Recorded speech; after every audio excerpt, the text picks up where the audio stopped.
Sesungguhnya kunci surga adalah hubbul fuqara'i wal masakin. Kuncinya surga adalah mencintai para fakir dan mencintai orang-orang miskin.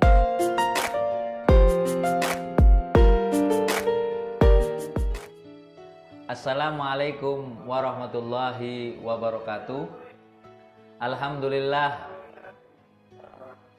Alhamdulillah wa syukurulillah wassalatu wassalamu ala rasulillah Sayyidina Muhammad ibn Abdillah wa ala alihi wa sahbihi wa walah. Ashhadu an la ilaha illallah wahdahu la syarikalah wa ashhadu anna Muhammadan abduhu wa rasuluhu la nabiyya ba'dah. Allahumma salli wa sallim wa barik ala sayyidina Muhammadin wa ala alihi wa sahbihi ajma'in. Subhanaka la ilma lana illa ma 'allamtana innaka antal alimul hakim. Qala Allah ta'ala fi kitabil karim, a'udzu billahi minasyaitonir rajim. Bismillahirrahmanirrahim. Innama ya'muru masajidallahi man amana billahi wal yaumil akhir wa aqamas salata wa ataz zakah. Wa qala Nabi sallallahu alaihi wasallam, inna miftahal jannati hubbul fuqara'i wal masakin.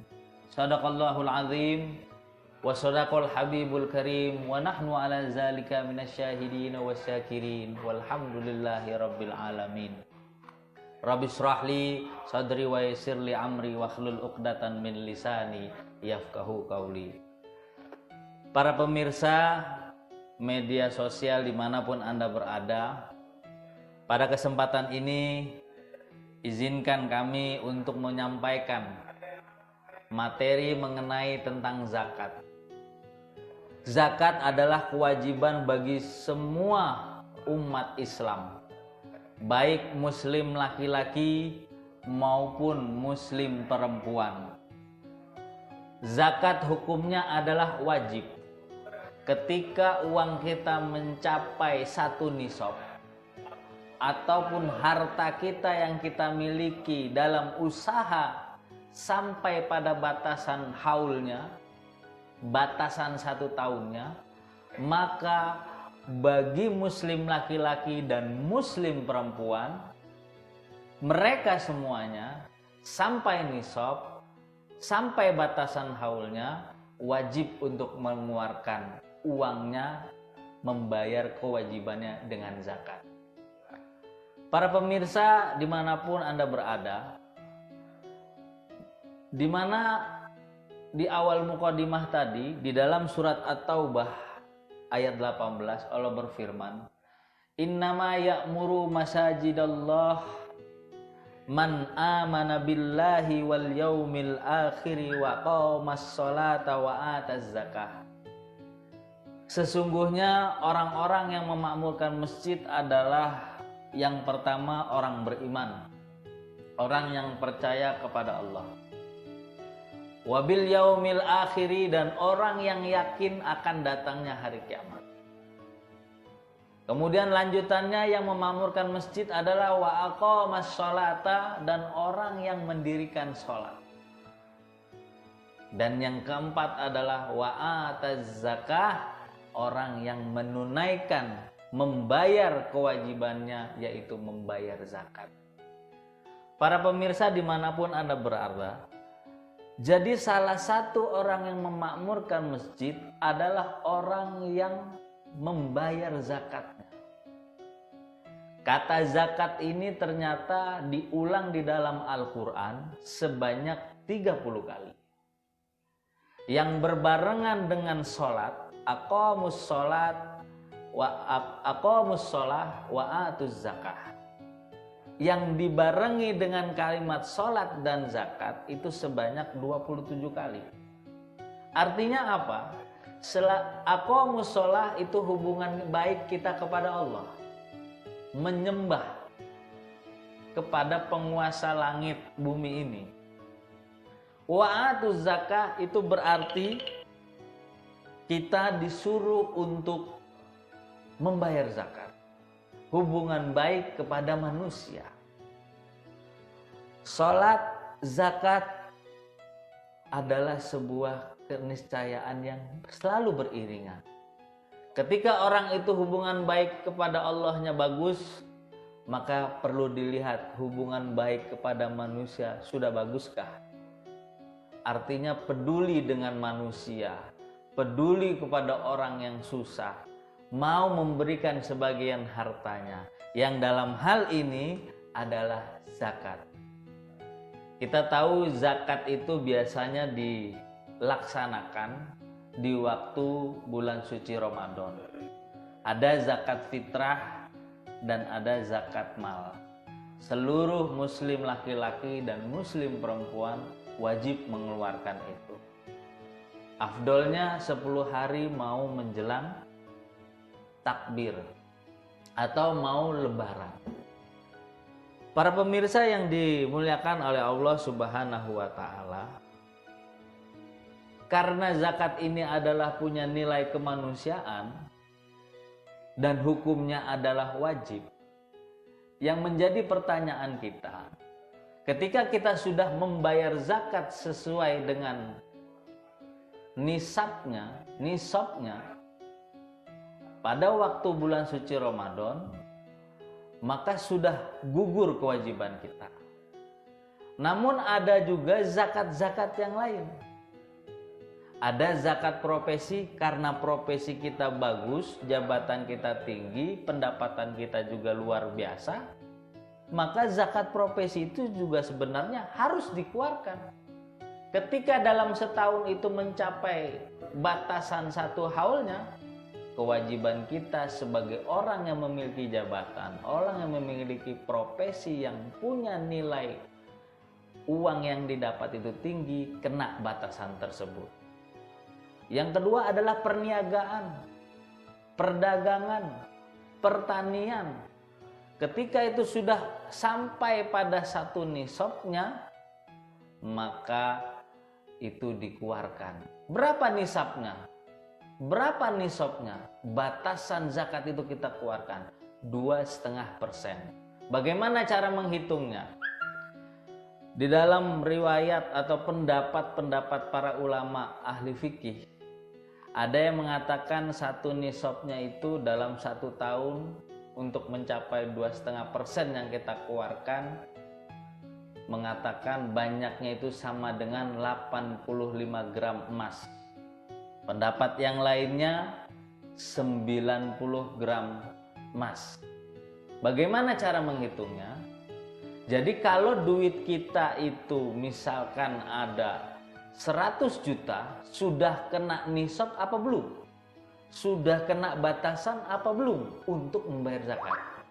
Maka caranya adalah 85 gram dikalikan harga emas pada hari itu, jumlahnya berapa, maka itulah nisabnya, batasannya orang mengeluarkan zakat.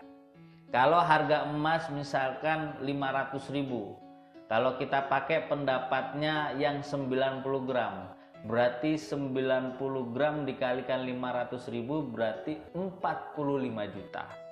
Punya duit kita di bank 50 juta bersih, tidak ada lagi biaya-biaya atau beban-beban yang harus dibayarkan, bersih itu, uang utuh, maka kewajiban kita 45 juta yang sudah menjadi batasan untuk membayar zakat, sudah kena untuk membayar zakat tersebut. Para pemirsa yang dimuliakan oleh Allah Subhanahu wa taala, 50 juta yang kita miliki, kemudian 90 gram dikalikan 545 juta, berarti kita punya lebihan 5 juta. Maka yang dihitung adalah 45 juta. 45 juta dari 2,5%-nya berapa? Nah, itulah zakat kita. Para pemirsa yang dimuliakan oleh Allah Subhanahu wa taala, karena zakat ini adalah punya nilai kemanusiaan, zakat ini juga punya nilai membantu orang yang lagi susah, apalagi di masa pandemi COVID-19 ini, kita tahu itu sangat dibutuhkan, terutama buat para pengusaha, para orang-orang kaya. Mungkin bisa berbagi dari zakat ini ketika sudah kena nisab atau ketika sudah kena batasan, maka itu wajib untuk dikeluarkan. Nah, mengeluarkan zakat ini agar tepat sasaran, dikelola dengan baik, maka pakailah lembaga-lembaga pemerintah atau lembaga-lembaga resmi yang memiliki badan hukum, yang memiliki kompeten dalam mengurusi zakat, sehingga ketika kita memberikan zakat kepada lembaga yang resmi, kita tidak perlu khawatir dan sudah pastinya apa yang kita berikan kepada lembaga tersebut sampai pada sasarannya. Apa aja lembaganya yang sekarang ini ada? Ada Basnas, Badan Amil Zakat, Infak dan Sodakoh. Ada Lajisnu, Lembaga Amil Infak Sodakoh Nahdlatul Ulama. Dan itu dua lembaga itu terpercaya, kompeten, dan sudah teruji, bahkan selalu tepat sasaran.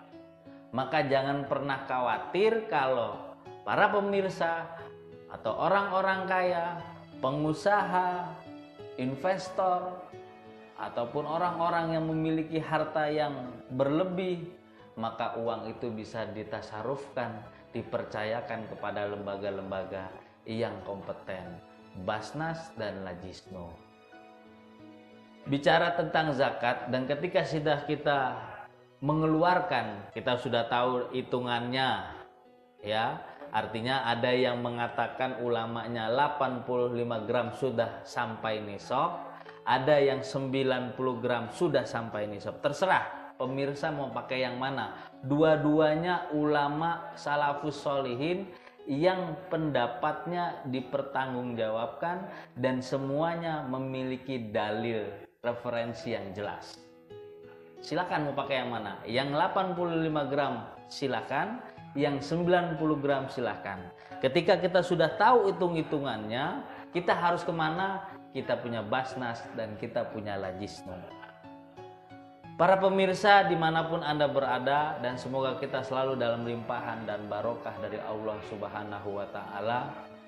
Salah satu keistimewaan zakat adalah sabda Rasulullah Sallallahu Alaihi Wasallam, Inna miftahal jannati hubbul fuqara'i wal masakin.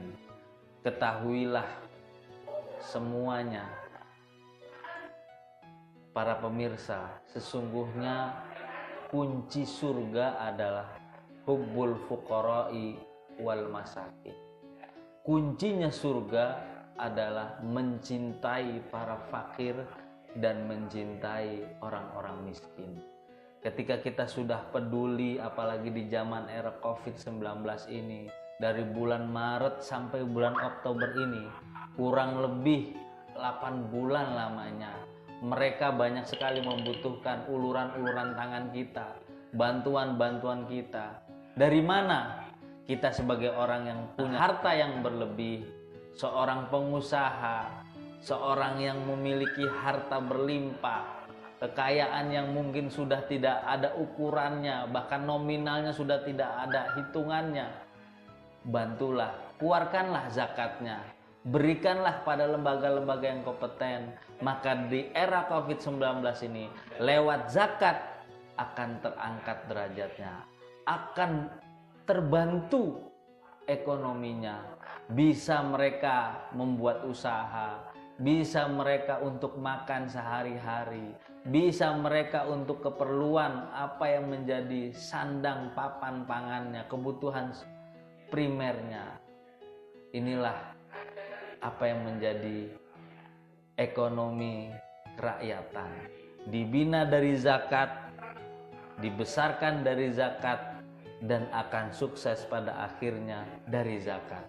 Orang yang berzakat insya Allah hidupnya berkah.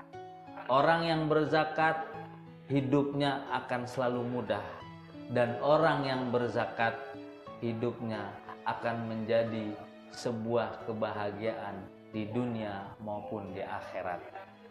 Kurang lebihnya mohon maaf apabila ada kata-kata yang kurang baik atau kurang berkenan, mohon dimaafkan. Wallahul muwaffiq ila aqwamit thoriq. Assalamualaikum warahmatullahi wabarakatuh.